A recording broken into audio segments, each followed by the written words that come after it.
ربك يبسط الرزق لمن يشاء ويقدر إن ربك يبسط الرزق لمن يشاء ويقدر. Tapi hafalan waktu itu belum ada Ustaz. Belum ada, dan memang saya sering dihukum juga dulu Ustaz, gara-gara memang tidak bisa, agak susah masuk hafalan saya. Allah alam kenapa bisa susah Ustaz. Padahal saya sudah berusaha itu dengan seperti itu. Saya berusaha sekuat tenaga, tapi memang satu halaman pun susah untuk di pesantren saat itu. Iya, dihafalkan Ustaz. Tanpa izin restu dari bapak, saya dibonceng oleh ibu saya Ustaz, dari Takalar menuju Makassar. Dibonceng pakai motor. Pakai motor Ustaz. Karena saat itu saya tidak tahu bawa motor Ustaz. Yang bisa bawa motor ibu saya. Saat itu naik motor Vespa Ustaz. Vespa.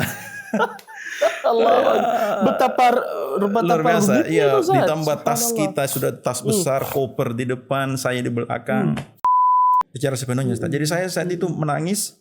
Ibu saya pun saya tahu dia menangis saat itu. Cuma saya berjanji dalam hati saya tidak akan pulang sebelum saya khatam. Hafiz Story, inspirasi dari Hafiz dan Qori. Bismillahirrahmanirrahim. Alhamdulillahi Rabbil Alamin. Wassalatu wassalamu al-atammanil akmalani ala khairi khalqillahi ajma'in. Nabiyyina Muhammadin wa ala alihi wa sahbihi wa man tabi'ahum bi ihsanin ila yaumiddin. Allahumma la sahla illa ma ja'altahu sahla wa anta taj'alu al-hazna idha syi'ta sahla. Allahumma alimna bima yanfa'una wa anfa'na bima 'allamtana wa zidna ilma.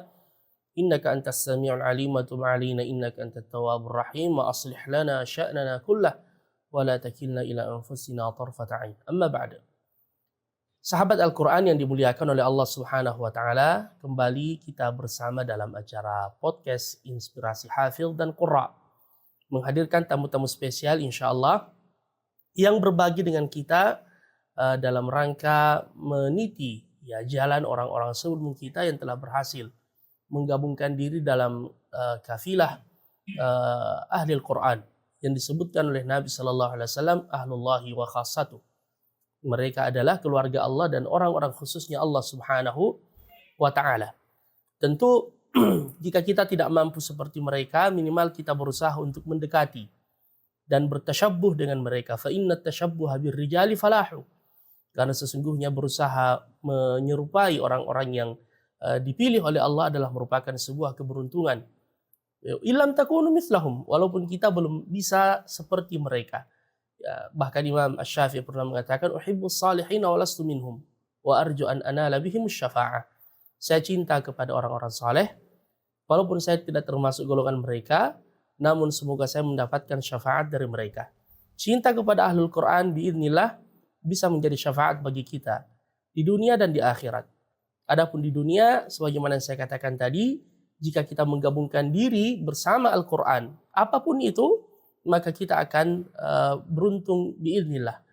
Ya, karena Al-Quran adalah merupakan pedoman hidup kita. Adapun di akhirat kelak, biiznillah, ya kita akan saling menolong antara yang satu dengan yang lain.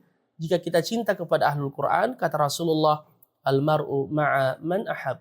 Seseorang akan dikumpulkan bersama dengan orang yang dia cintai dulu di dunia. Langsung saja kita menyapa tamu spesial kita di kesempatan yang mubarakah ini, tamu yang wala nuzakki 'alallahi ahada. Ya, kita tidak mentazkiyah seseorang kecuali yang zahir, dan masya Allah tentu apa yang tersembunyi lebih baik dari itu. Ya, biidznillah.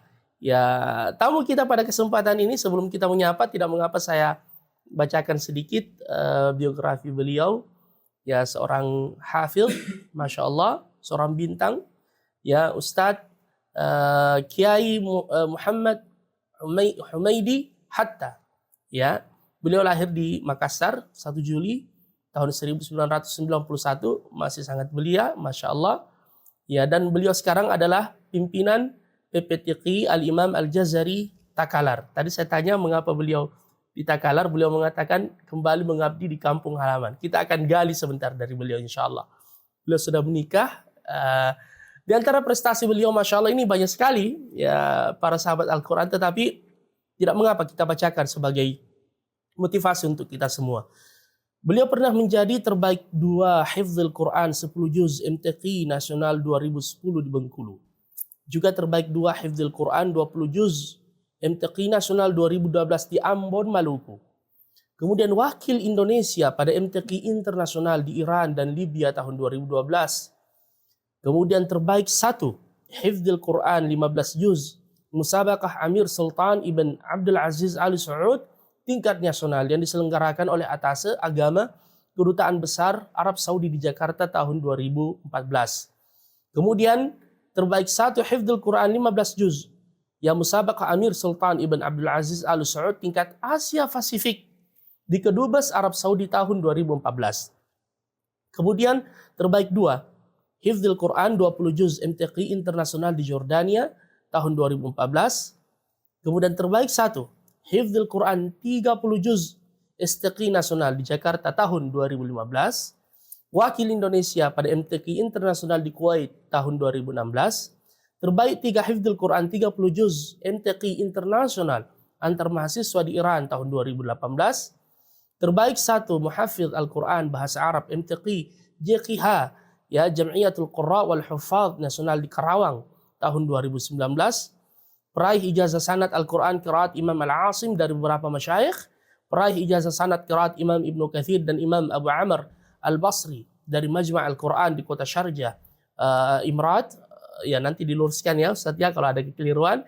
Imam Tarawih di Masjid Al-Markaz Al-Islami Makassar, Masjid Raya Makassar, Masjid Nurul Iman Telkom dan beberapa masjid agung di beberapa kabupaten selama beberapa tahun. Imam Tarawih di masjid beberapa provinsi seperti Papua, Papua Barat, Kalimantan, Banten, dan Sabah, Malaysia.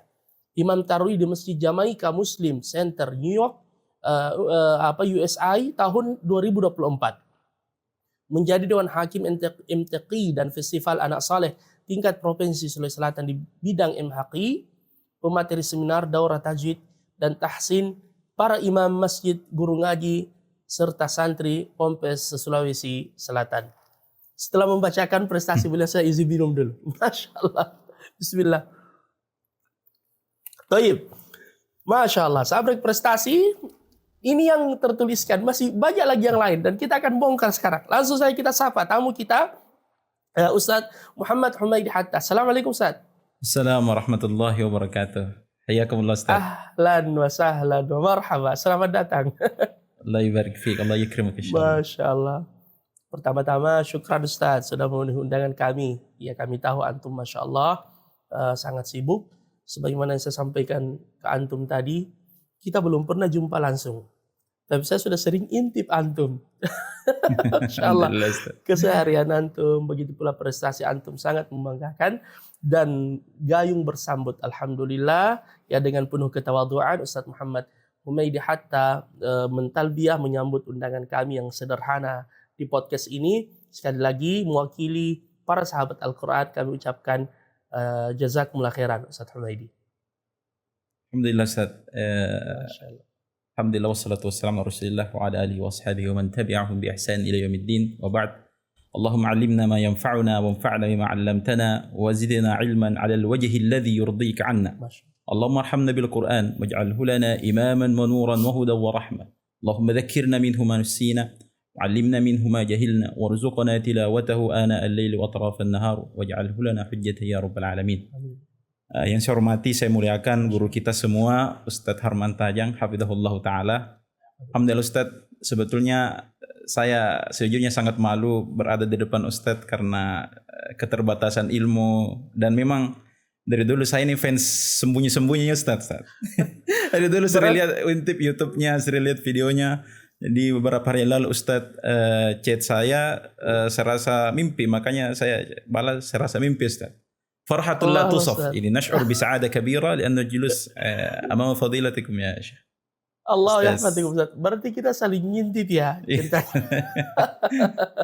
Allah ya hada min tawadhu'ikum Ustaz Humaidi, dan para pemirsa itu menunjukkan apa buah dari ilmu. Ya, seseorang itu Masya Allah semakin berisi, semakin merunduk sebagaimana yang kita kenal dengan ilmu padi.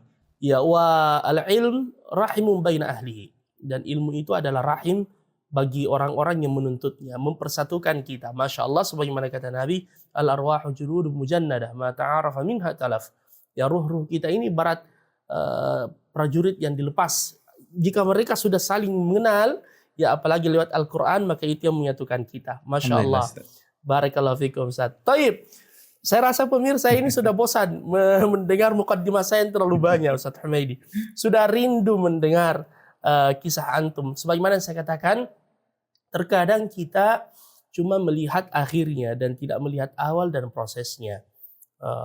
Dengan prestasi-prestasi rafa'allahu qadrakum yang kami sampaikan tadi, tentu membuat pemirsa ini bertanya-tanya, ya bagaimana antum bisa sampai pada tahap yang antum berada saat sekarang ini, dan tentu antum masih punya tumuhat, masih punya cita-cita yang ingin antum injaz di masa-masa yang akan datang insyaallah. Nah, ini kemudian akan kita minta untuk antum berbagi, Ustaz. Mungkin berawal di mana antum dilahirkan, bagaimana antum mulai menghafalkan Al-Quran, antum besar di mana, ya bagaimana ayah antum, ibu antum, termasuk juga guru-guru yang sangat berpengaruh. Kalau ada bawang-bawangnya juga tidak mengapa diceritakan, Ustaz. Ya perjuangan antum. Tafadhal. Ya, tafadhal, Ustaz. Bismillahirrahmanirrahim. Jadi awal pertama dulu lahir tanggal 1 Juli 1991, itu diberikan nama oleh bapak, namanya Humaidi. Saat itu ada qori kita di Indonesia, itu partnernya Haji Muammar ZA, namanya Haji Humaidi rahimahullah ta'ala, beliau sudah wafat. Nah itu kalau kita masih lihat kasetnya selalu berdampingan antara Muammar ZA dan Humaidi saat itu. Makanya dengan wasilah seperti itu, bapak saya bilang, saya kasih nama Humaidi, siapa tahu suatu saat nanti bisa jadi qori juga. Allah. Bahkan jadi qori internasional. Itu niat bapak saya saat itu. Karena bapak saya sejujurnya beliau juga qori. Jadi dulu semasa saya belum lahir pun dan saya masih kecil, beliau keliling desa-desa untuk mengajarkan mujawwad, istilah kita sekarang, atau tilawah kalau orang kita di sini. Dia keliling gitu ya? Iya, betul, mujawwad, maqamat. Jadi dia keliling desa satu ke desa yang lain untuk mengajarkan masyarakat di sana bagaimana membaca Al-Quran dengan irama yang indah. Masya Allah. Dari situ. Terus bapak juga memang dulu aktif ikut musabaqah, Ustaz. Ya, dari walaupun masih juara di kabupaten, saat itu saya sering melihat bagaimana bapak saya ikut musabaqah saat itu. Jadi itu sebabnya katanya kenapa saya diberikan nama Humaidi saat itu, supaya kelak anaknya bisa jadi qori yang bisa membaca Al-Quran dengan indah, Ustaz. Setelah berarti itu memang, nama bagian dari doa ya. Betul, Ustaz. Memang bapak kasih nama itu sudah ada doa di dalamnya, subhanallah. Karena beliau juga qori saat itu memang sangat sering memutar kaset di rumah itu, memperdengarkan bacaan-bacaan Al-Quran. Kemudian memang kedisiplinan seorang bapak itu sangat berpengaruh terhadap keberhasilan anak, karena jujur bapak saya itu cukup keras dalam mendidik saya. Subhanallah. Ya, misalnya di masjid harus sholat 5 waktu di masjid di umur saya yang masih 6 tahun. Ya salam. Harus di masjid, tidak boleh keluar antara maghrib dan isya, tidak boleh keluar sebelum mengaji. Harus tepat waktu, kalau tidak bisa jadi itu dipukul pakai kayu atau saat itu masih bisa ditendang dengan kakinya. Tapi dengan niat takdib ya, dengan niat bagaimana bisa mendidik anak-anak saya ini. Jadi memang orang tua saya cukup keras dalam mendidik anaknya supaya tetap terkontrol dengan pendidikan agama. Tamat SD alhamdulillah diarahkan ke pesantren, Ustaz, saat itu. Pesantrennya pesantren tarbiyah di Takalar namanya. Jadi ikut dimasukkan ke pesantren di situ dengan harapan bisa tentunya mendapatkan pendidikan agama yang lebih baik. Hanya masuklah di situ. Alhamdulillah diberikan juga hidayah oleh Allah untuk bisa berprestasi di bidang pendidikan umum, Ustaz. Misalnya biologi, matematika dan lain sebagainya. Bisa ranking 1 lah saat itu, atau ranking 3 besar lah saat itu. Namun ada keresahan hati, Ustaz, karena saya merasa pendidikan pelajaran umum ini serasa tidak berbekas di hati saya, Ustaz. Kayak ada yang kosong begitu. Ya. Sepertinya ini apa gunanya prestasi seperti ini, tapi serasa jiwa ini kosong, Ustaz. Bagaimana apa yang kurang di sini? Padahal di sana juga ada tahfidz, ada juga, Ustaz. Cuma memang hanya bagian dari ekstrakurikuler. Dia bagian pelajaran tambahan yang sifatnya sunnah untuk diikuti. Bisa ikut, bisa juga tidak. Jadi saya merasa ini apa yang merasa kosong jiwa ini. Tiba-tiba ada panggilan sekitar saya kelas 1 aliyah itu ada panggilan bahwa di Makassar itu di Masjid Raya Makassar, Ustaz, saat itu membuka pengkaderan tahfidzul Quran gratis. Yang mengutus peserta-peserta santri-santri terbaik dari 24 kabupaten kota saat itu di Sulawesi Selatan. Nah, dari situ kabupaten saya menggodok, menyeleksi, akhirnya terpilihlah saya untuk ke Makassar saat itu, Ustaz. Saya gembira sekali, Ustaz. Karena katanya kenapa ya saya yang diutus, katanya adalah modal bacaan, katanya. Adalah modal baca, ada suara lah. Modal suara. Tapi mungkin. hafalan waktu itu belum? Belum ada, Ustaz. Belum ada. Dan memang saya sering dihukum juga dulu, Ustaz. Gara-gara memang tidak bisa, agak susah masuk hafalan saya. Allah alam kenapa bisa susah, Ustaz. Padahal saya sudah berusaha itu dengan seperti itu. Saya berusaha sekuat tenaga, tapi memang satu halaman pun susah untuk di pesantren saat itu. Iya, dihafalkan, Ustaz. Masya Allah. Berarti antum hijrah ke Makassar itu setingkat SMA di sana? Iya, memang tidak ada semacam tidak ada formalnya, Ustaz. Dia non formal. Non formal. Dia khusus, betul. Takhasus menghafal Al-Quran. Iya, betul, Ustaz. Dan disitulah Ustadz Muhammad Humaidi mulai fokus menghafal Al-Quran secara teratur. Iya, karena tidak sekolah, Ustaz. Jadi bisa dari sekolah ini ya, sekolah formal yang setiap hari dari pagi sampai siang itu. Nah, cuma di sini mungkin yang beberapa orang belum tahu, ada tantangan di sini, Ustaz. Ini bapak saya sendiri yang saat itu mendorong saya masuk ke pesantren kurang merespon atau kurang menyetujui saya pindah dari pesantren ke takhasus itu. Iya. Mungkin bertanya kenapa? Nah, katanya di sana tiada ijazahnya, Ustaz. Dari ijazah resmi, dari ijazah pemerintah. Bilang gitu. Nanti kamu mau jadi apa nanti? Iya, subhanallah. Prospek masa depannya bagaimana itu kalau kamu tidak punya ijazah seperti itu. Artinya secara ini manusiawi juga, Ustaz, karena di sana tidak ada ijazah. Orang tua. Iya, bilang kenapa mesti tinggalkan pesantren, di situ tidak ada ijazahnya, mau jadi apa nantinya? Ya, mau jadi apa? Prospek masa depannya jadi apa kalau cuma mengandalkan mengaji saja saat itu. Tapi dengan mungkin asen atau apa saya yang keras atau tegas, saya tetap artinya saya saat itu tidak menuruti perkataan bapak saya dan tetapi didukung oleh ibu saya saat itu. Jadi ibu saya saat itu berbeda pendapat dengan bapak saya. Ibu bilang kalau maunya anak-anak jangan ditahan. Masya Allah. Bebaskan apalagi saja. Kemauan yang mulia ini. Kemauan yang mulia, tidak usah tahu mau rezekinya, insya Allah nanti Allah yang atur. Apalagi ini kan istilahnya ini kebaikan saja yang kita mau datangi. Kenapa mesti ditahan-tahan anak-anak kita untuk itu? Makanya seperti itu. Jadi tanpa izin restu dari bapak, saya dibonceng oleh ibu saya dari Takalar menuju Makassar. Dibonceng pakai motor? Pakai motor, Ustaz. Karena saat itu saya tidak tahu bawa motor, Ustaz. Yang bisa bawa motor ibu saya. Allah Akbar. Ini mungkin yang sering membuat saya ketika menceritakan kisah ini sedikit terharu, ingin mengisahkan kembali, Ustaz, karena saat itu bapak saya marah besar, bahkan dengan ibu saya, dengan saat itu karena menganggap saya menentang keinginannya.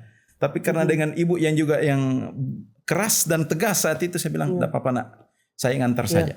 Saya ngantar biar mi. Kalau memang tidak ada bapakmu yang ngantar, biar saya yang antar. Jadi saat itu naik motor Vespa, Ustaz. Vespa.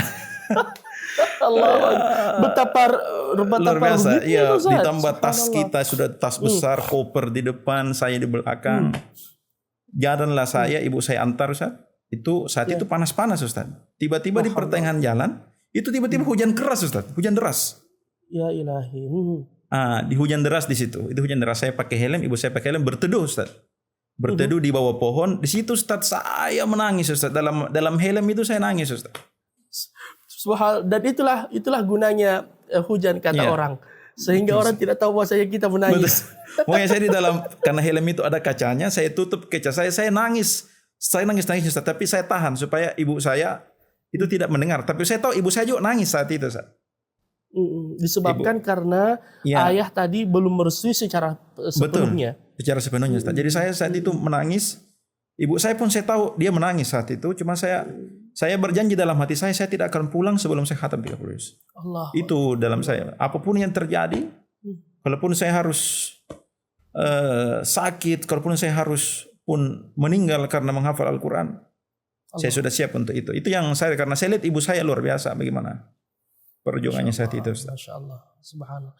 Dan azam inilah ditambah dengan syafaqah, rasa sayang kepada ibu, Betul. ditambah dengan hujan yang turun, ini sudah berkumpul sebab doa itu diijabah pada waktu Betul, itu. Ustaz. Ya. Dan Masya Allah, Allah mewujudkannya untuk antum, Ustaz. Jadi, afwan, sebelum kita kembali ke kisah ibu, mungkin antum diantar ke pesantren, jadi kita lompat dulu.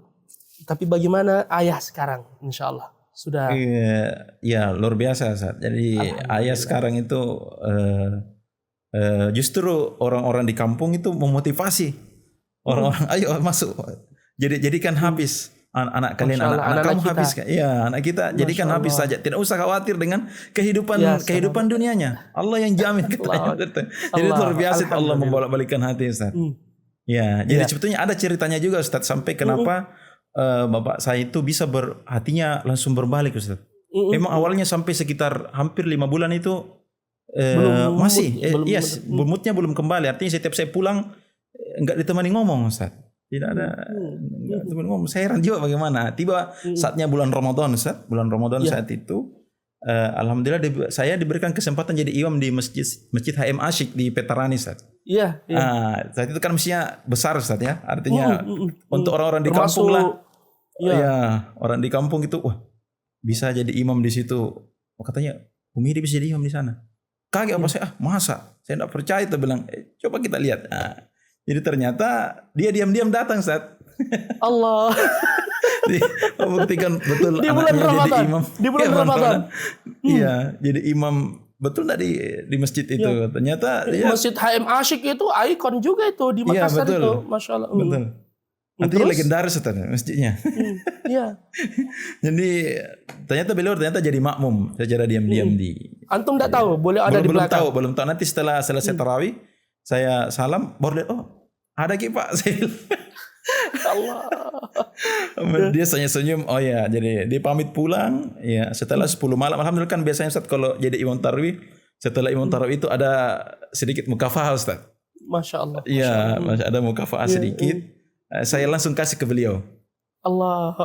Saya bilang, tapi ini Pak, ini ada sedikit rezeki dari ini. Subhanallah. Dari situ saya lihat mulai bapak saya lihat ternyata anakku selama ini betul-betul berjuang untuk menghafal Al-Quran. Allahu Akbar. Ya, dan ini pesan juga buat sahabat Al-Quran. Kalau kita membersamai Al-Quran, jangan khawatir. Ya, jangan khawatirkan apapun di dunia dan di akhirat. Betul. Ya, makanya Imam Al-Hasan Al-Basri sendiri pernah dikatakan kepada beliau, fulan hafid, fulan ini hafid. Ya, hafid kan dalam bahasa Arab artinya menjaga Al-Quran. Beliau mengatakan balil Qur'anu yahfadhu. Ya, justru sebaliknya Al-Quran yang akan menjaganya. Dan ini janji dari Allah Subhanahu wa taala. Masya Allah. Baik, kita kembali sedikit Ustaz. Jadi waktu antum mulai masuk di Makassar itu, mungkin antum ceritakan sedikit. Antum kan tadi sampaikan masih sulit menghafal ya. Ya, dan antum mau mulai lembaran baru dalam menghafalkan Al-Quran. Bagaimana proses awalnya Ustaz? Fadhal. Ya, jadi proses awalnya itu di lembaga tersebut memang ternyata saya kira semua ini yang hadir saat itu semuanya orang yang baru mulai dari nol Ustaz. Ternyata semuanya mengirim peserta-peserta terbaik. Ternyata ya mereka yang sudah punya suara bagus. Saya juga merasa wah saya kayaknya yang paling bagus ini. Iya. Ternyata sampai di sana ada yang hafalannya sudah 10 juz, ada yang udah sering ikut musabaqah provinsi, sedangkan saya kan belum saat itu. Belum pernah. Cuma memang katanya di Takalar itu juga yang bagus katanya dikirim juga. Saya merasa kayaknya bagus juga saya. Ternyata saya di sana nol betul Ustaz. Saya betul-betul malu ternyata nggak ada apa-apanya saya. Jadi saya kembali belajar dari alif bata Ustaz. Jadi metode ikro saat itu Ustaz. Jadi kita mulai dari situ ternyata memang masih banyak kekurangan.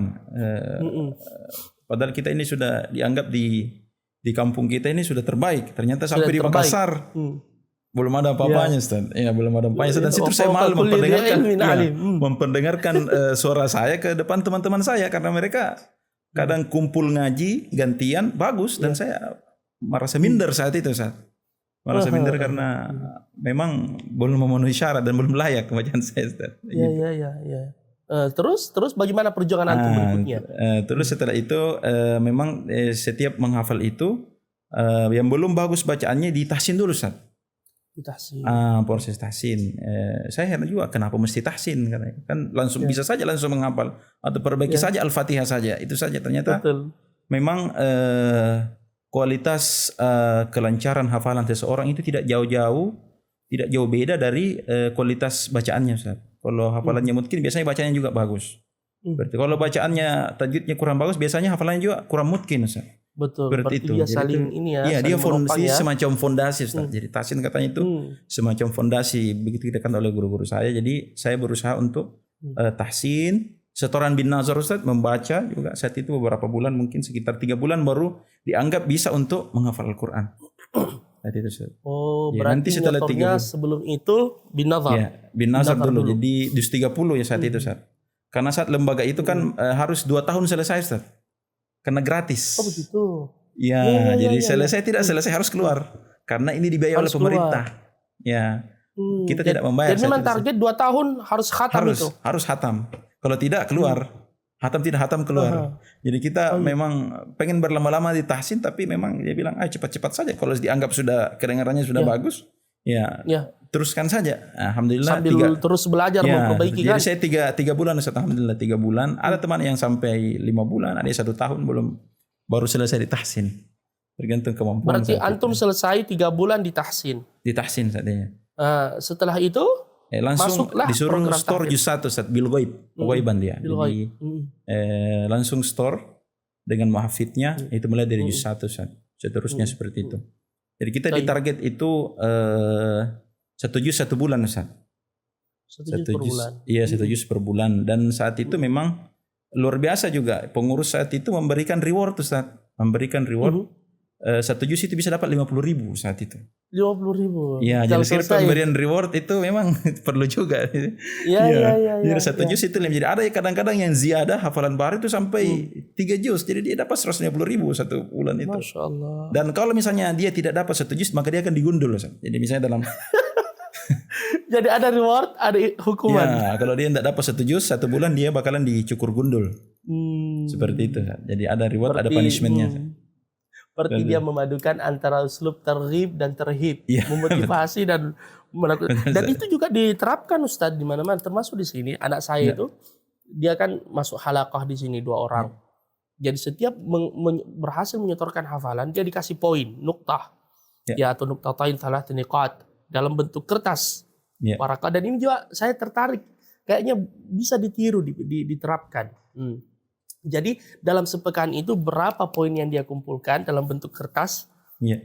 Hari Rabu, khusus hari Rabu, ada barnamis mereka namanya Basta. Basta itu pengurus tahfidz menyiapkan apa?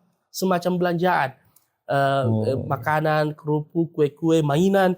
Ya, dan harganya itu sesuai dengan poin yang mereka kumpulkan. Mereka belanja, makanya anak-anak termotivasi memang.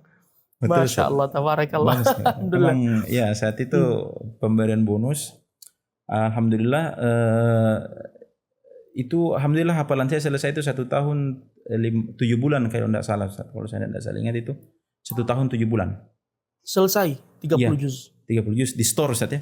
Storannya selesai 1 tahun 7 bulan. Jadi sebelum 2 tahun itu sudah saya hatamkan Al-Qur'an. Jadi sempat dari juz 25 sampai juz 30 itu saya 5 juz 1 bulan Ustaz. Saya pernah itu. Oh, Masya Allah. Karena semangatnya mungkin mau hatam cepat Ustaz. Iya. Karena sudah waktunya semakin menipis, saya bilang, ayo cepat, mungkin tambah teman-teman, ayo cepat selesaikan segera. Jadi 5 juz itu dalam 1 bulan bisa dapat Ustaz. Biasanya cuma 1 juz Ustaz. Biasanya cuma 1 juz. Seperti itu.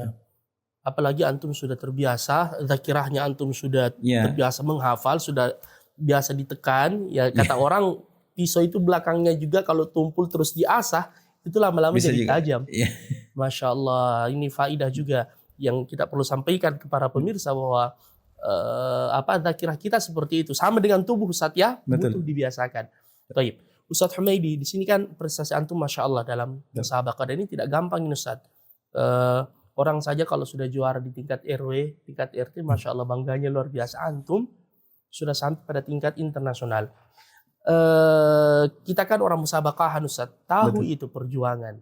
Betul. Dalam MTQ, MHQ kita tidak mau salah sedikit pun. Betul. Termasuk ketika kita menjadi imam. Ya Betul. kita kan berusaha muraja betul, damat betul, jangan sampai ada yang keliru. Betul. Bagaimana antum tips-tips antum ya dalam murajaah, menjaga hafalan, dan sampai nanti kita ceritakan masalah musabaqah ini. Ya, betul. Ya, bagaimana antum bisa sampai ke internasional? Tafadhal Ustaz Humaidi. Oh, jadi masalah murajaahnya Ustaz dulu ya. Murajaah dan menjaga hafalan Ustaz. Ya, alhamdulillah Allah kasih izin Ustaz, kasih hidayah. Alhamdulillah dari sejak 2015 sampai sekarang Ustaz, alhamdulillah bisa murajaah tidak melihat mushaf Ustaz, alhamdulillah. Masya Allah Allah. kasih izin sampai sekarang. Kecuali mungkin dalam keadaan darurat terus misalnya lupa sekali baru lihat HP atau buka mushaf Ustaz, alhamdulillah. Masya Allah. Murojaah saat itu memang setelah saya khatam Ustaz, itu tidak langsung lancar semua Ustaz. Jadi selesai 30 juz yang lancar itu kalau tidak salah cuma 10 Ustaz. Itu pun artinya belum lengket dia masih lepas Ustaz. Jadi memang banyak yang menuntut biasanya orang tua santri, kenapa anakku sudah 30 juz tapi belum lancar? Memang susah seperti itu. Secara pribadi pun saya ini tidak bisa seperti itu. Jadi dia butuh waktu yang sangat lama setelah itu untuk murojaah kembali. Jadi sistem saya murojaah dulu itu Ustaz, waktu masih jadi santri itu 5 juz per hari Ustaz, saat itu. 5 juz per hari. 5 juz per hari. Tapi setelah sudah menjadi alumni itu agak berkurang Ustaz.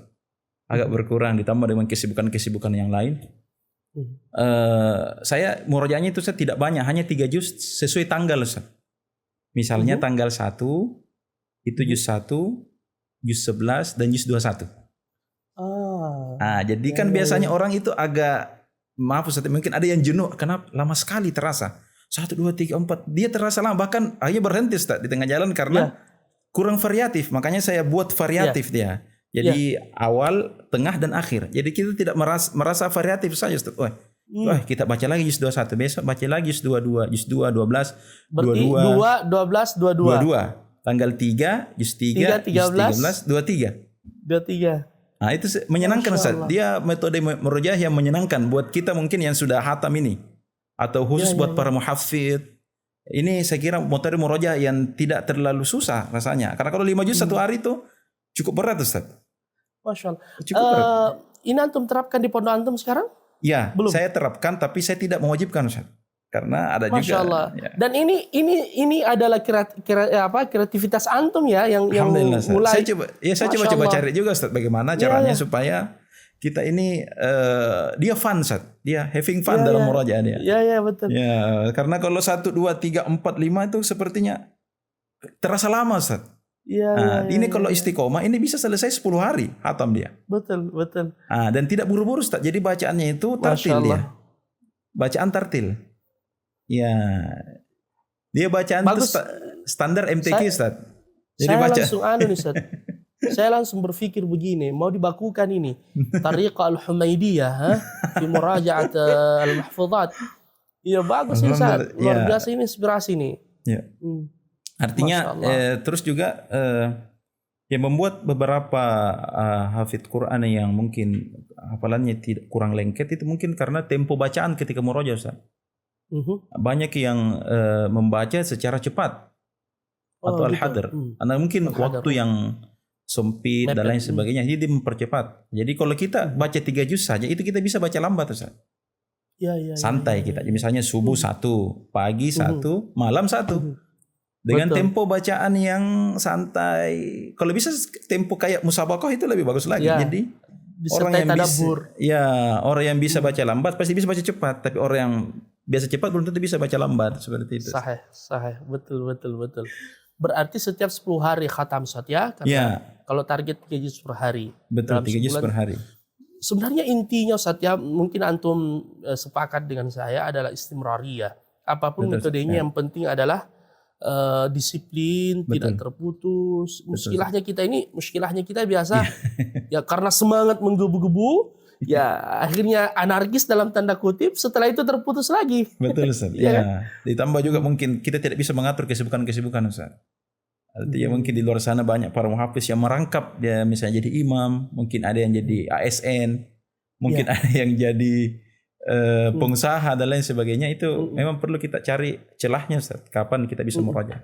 Artinya apalagi kalau sudah hafalannya misalnya dia kan bisa murajaah sambil nyetir, murajaah sambil jalan, murajaah itu seperti itu Ustaz. Saya kira memang kita perlu cari celahnya saja Ustaz. Padahal sebenarnya masing-masing kita ini lebih mengetahui kondisi kita Ustaz ya. Betul. Biasanya kita itu terlalu memberi alasan pada diri kita bahwa saya sibuk, saya begini. Betul, padahal Ustaz, ya. masih ada waktu untuk lihat status orang, Betul, tulis ya. di Facebook. Ya. Jadi padahal tadi antum kan bilang tadi 3 juz itu bisa dibaca subuh, zuhur. Itu tidak mengambil waktu banyak kan? Bisa dicicil Ustaz. Artinya bisa kita cicil-cicil juga, bisa diangsur-angsur. Ya, mungkin setengah juz dulu, nanti setengah juz lagi. Jadi tidak ribet dan insya Allah bisa memantapkan hafalan kita karena bacaannya lambat Ustaz. Betul. Bacaannya lambat dia. Jadi insya Allah bisa memantapkan hafalan kita itu Ustaz. Jadi itu metode murojaah yang selama ini saya pakai. Tinggal bagaimana Ustaz, minta doanya istiqomah aja karena sebagai pengasuh tentunya pikiran kita bukan lagi tentang hafalan lagi Ustaz. Banyak yang dipikir Ustaz. Ya. kita senasib Ustaz Humaidi. Kita tidak memikirkan lagi hafalan sana tapi juga memikirkan batunya asrama. Semennya asrama dan lain sebagainya. Allah Akbar. Tapi insyaallah antum yang pionirnya di sini meletakkan pondasi, bukan cuma pondasi bangunan secara fisik, tapi dengan metode-metode dan cara antum ini insyaallah bisa melahirkan para hufadz yang mutqinin fil mustaqbal biidznillah. Masya Allah. Berarti pondok antum sudah berapa tahun berjalan Ustaz? Masih baru Ustaz, istilahnya masih hijau, masih 6 tahun lah Ustaz. 6 tahun, ya. Masya Allah, Masya Allah. 2018. Masya Allah. Ya, semoga betul-betul ini bisa menjadi tempat melahirkan para hufadz yang mutqinin dari Takalar ya, dan akan mewarnai ya. Betul ya, karena keresahan kita Ustaz kan hafiz hufadz itu sekarang dulu agak kurang dari daerah selatan Makassar Ustaz. Kebanyakan dari arah utara. Jadi selatan Makassar, Jeneponto, Takalar, Goa, Bantaeng. Saat itu masih langka, tapi sekarang alhamdulillah sudah menjamur sekali Ustaz. Hafiz Quran dari arah atas Makassar itu alhamdulillah sekarang itu keresahan saya Ustaz. Terus di kampung saya saat itu alhamdulillah orang-orang dulunya tidak masuk masjid, sekarang alhamdulillah dengan adanya pondok di tengah-tengah kampung itu membuat suasana kampung berubah dan berwarna Ustaz dengan suara-suara lantunan Al-Quran Ustaz. Termasuk juga mengubah mindset Ustaz Humaidi. Betul ya. Karena kan selama ini kita orang-orang mengatakan kalau mau mungkin hafalannya kirim anak kita ke Jawa. Betul hafal ya. di Jawa. Nah, ini kita akan balik ini biidznillah nanti dari Jawa ke Tope Jawa. Ke Tope Jawa ya. Ya betul dia tetangga desa Ustaz. Masya Allah. Ya insya Allah dari yang di Jawa ke Takalar, ke Sulsel biidznillah. Ya tapi al khair fi kulli makan, kebaikan dimanapun. Betul, ya biidznillah tabaraka. Cuma kita mau memudahkan memang Ustaz ya. Mau masyarakatkan Al-Quran agar kemudian kita mengakomodasi juga yang datang dari daerah-daerah lain biidznillah. Baik. Cukup mencintai saja Ustaz. Kalau misalnya tidak bisa membaca, cintai saja. Insyaallah ya. Berkahnya itu luar biasa. Saya tidak pernah membayangkan seperti Ustaz, saya anak desa yang mungkin kalau pakai biaya saya pun belum tentu tidak akan bisa itu Ustaz. Artinya secara manusiawi mana bisa orang tua saya bisa dan bapak saya kan guru SD saat itu Ustaz. Murojaah dalam sholat malam Ustaz. Itu yang saya saat itu sering lakukan sampai di lokasi musabaqah pun itu selalu murojaah setiap sholat malam 1 juz. Hafiz Story, inspirasi dari Hafiz dan Qori.